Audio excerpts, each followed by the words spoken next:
White is ruining Caitlin Clark. Stephanie White, what are we going to do? Is Caitlin Clark going to play off the ball? How do we have the best point guard in the world, the best passer in the league, and we're taking the ball out of her hands? Said, because while Sophie Cunningham may have saved the game, Stephanie White could be quietly derailing the season, and with it, Caitlin Clark's breakout potential. Let's not sugarcoat it. What's happening to Clark isn't just questionable coaching. It's basketball malpractice. You don't draft a once-in-a-generation talent with elite vision, deep shooting range, and natural leadership only to sideline her as a supporting piece. Type CC 100 if you know Caitlin. Clark deserves better. Where she moves markets. And when you've got someone who moves markets, you have to pay attention to that person. She breaks, she fills seats. She brings the cameras. She brings national publicity. We can lament it all we want to, but the fact of the matter is, Caitlin Clark is box office. She's a wonderful player. She brought a lot of eyeballs. Diving for loose balls, knocking down clutch shots, and playing with a fire that lifted the entire team. Sophie Cunningham came through when it mattered most.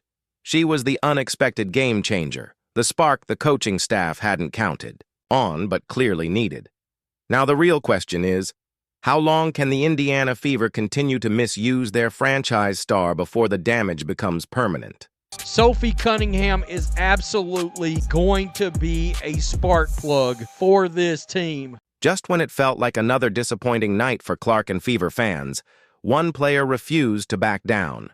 Sophie Cunningham, freshly back in the lineup, stepped up as the emotional spark and physical force the team had been missing, igniting a much-needed shift in energy.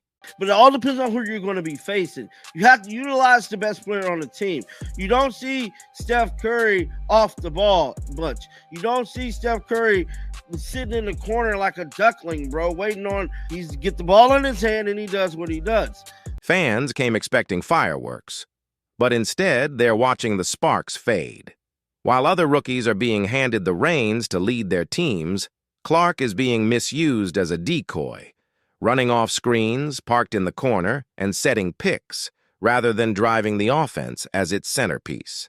To her, to be around her, she's got charisma, she's got style, she's got bravado, she's got class, she's smart as hell, communicates her thoughts very, very well. She is so incredibly marketable. I just think that she's elevating the profile of women's sports in a way that most women should deeply, deeply, deeply appreciate. Clark, the most electrifying playmaker in women's basketball, isn't being held back by rival defenses. She's being sidelined by her own coach, Stephanie White.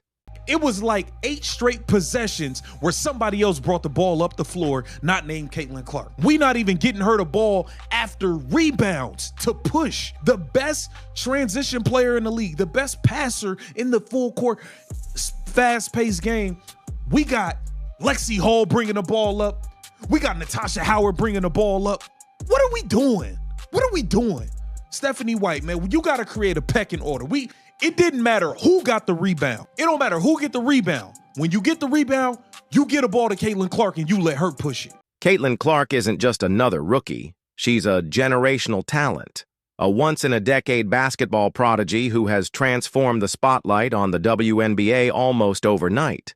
But just a few games into the season, something feels off. Where did things start to go wrong, Sol?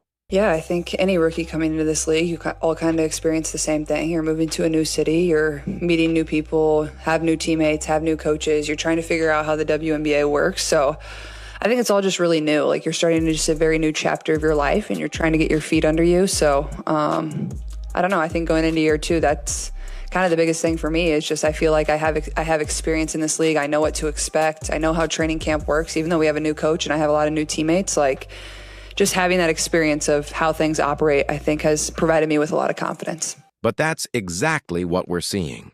Instead of letting Clark dictate the tempo, run the offense, and create opportunities, Coach White has consistently taken the ball out of her hands. In the most recent game, Clark spent most possessions off the ball, setting screens parked in the corner, or watching others initiate the offense. That's not strategy. That's sabotage. Sophie Cunningham is absolutely going to be a spark plug for this team. She came in instant hustle. Thank God, Sophie Cunningham, hell of a game. You brought the energy. You showed your shot making ability, the hustle. You was everywhere.